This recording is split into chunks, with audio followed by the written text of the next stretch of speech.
When you hear that something like, 70 to 85% of AI projects reportedly fail, it's pretty stark, isn't it? It really is. And the surprising thing often isn't the tech itself glitching out. Right. It's the human side. Things like employees worrying about their jobs about 60%, apparently, Mm. or just, widespread mistrust in the organization. Exactly. Or maybe not enough focus on managing the change itself. We see Mhm. lots of companies falling into this uh, activity trap. They focus so much on what the AI does. Instead of the people dynamics behind it. Precisely. So the solution isn't always just throwing more complex AI at the problem. What we're diving into today is really navigating that human side. Okay. We want to show you how genuine AI success really comes down to a human-centric approach, thinking of organizations not as machines, but as living organizations, dynamic, hmm where people are truly the core. So we're mapping out how to handle that human frontier to actually get value from AI. That's the plan. We want to give you a clear roadmap. Sounds good. So we'll look at getting the mindset right, preparing the whole organization, building that human AI relationship, and seeing how jobs are actually changing. Let's get into it. Great. So if it is all about the people, where do you even begin? Is it about changing how people fundamentally think about AI? How do you cultivate that AI-ready mindset?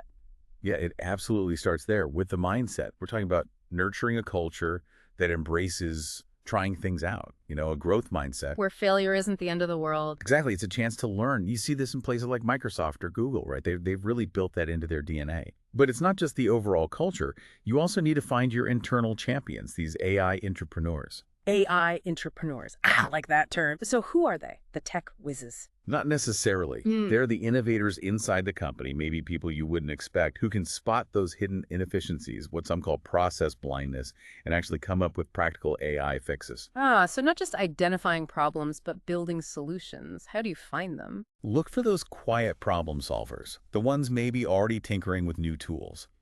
Give them space, give them some resources to try things out. And leadership is just critical here. In what way? You need leaders who focus on developing their people's professional maturity. We call them developmental leaders. AI can actually help by taking routine stuff off their plate. Freeing them up for the bigger picture, strategy, mentoring. Exactly.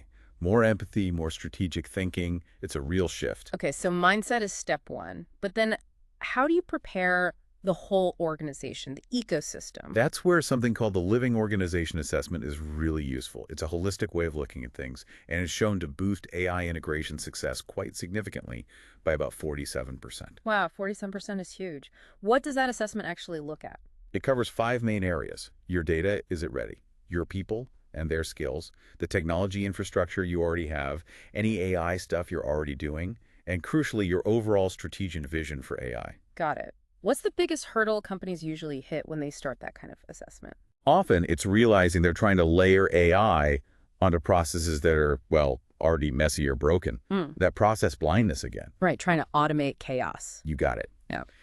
The assessment forces you to look at optimizing those core processes first. You wouldn't stick a jet engine on a broken bicycle, right? Fix the bike first. Makes sense. So mindset fixed, organization assessed and prepped. Yeah, how do we build that day-to-day relationship between people and AI? Is it about seeing AI differently? Absolutely. The goal isn't replacement, it's augmentation. Think of AI as a digital colleague. Digital colleague. Yeah, something that enhances what humans do.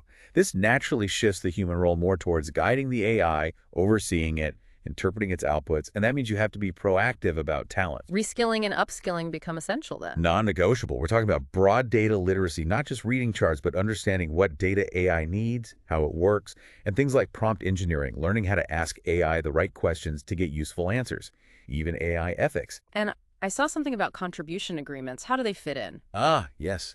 They're a really practical tool. Think of them like dynamic, maybe 90-day sprints. Individuals set clear goals for how they'll use AI or learn about it to contribute to the team's objectives. So I'll use the AI tool to process 5 client tax returns this quarter with 95% accuracy. Exactly like that. It gives ownership, makes learning tangible, and it shifts managers from just assigning tasks to actually coaching their people. It builds agility. And underpinning all of this interaction must be trust, right? How do you build trust with a machine? Great question. It comes down to transparency, being open about how the AI is built and how it functions. and explainability, making it clear why the AI reached a certain decision or recommendation. So people aren't just dealing with a black box. Precisely. Plus, ensuring it all sticks to ethical principles, fairness, avoiding bias, protecting privacy. Without that foundation of trust, even the best tech will struggle for adoption. Okay, this all sounds good conceptually. Mindset, assessment, relationships, trust.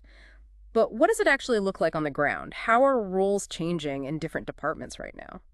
We're seeing real shifts already. Take marketing. AI is handling a lot of the automation, the data crunching. This frees up marketers to focus on the strategic, creative side, designing better customer journeys, for instance. And in sales, I imagine AI helps there too. Definitely. It can automate lead scoring, data entry, follow-ups. This lets salespeople spend more time on what humans do best. Yeah. Building relationships, understanding complex customer needs, the nuanced stuff. What about operations? That seems like a natural fit for AI. It is. AI is great for optimizing things like supply chains, predicting maintenance needs. But the human role evolves. It becomes more about strategic oversight, interpreting the AI's insights, managing the exceptions AI can't handle. And even HR, how does AI change things there? Oh, absolutely. AI can streamline tons of administrative tasks, screening resumes, managing performance data, onboarding paperwork. So HR can focus more on people. Exactly. More focus on strategic workforce planning, employee well-being, nurturing that change-ready culture we talked about earlier. It allows HR to be more human-centric itself. So wrapping up this deep dive, it feels like the main takeaway isn't really about the AI tech itself, is it?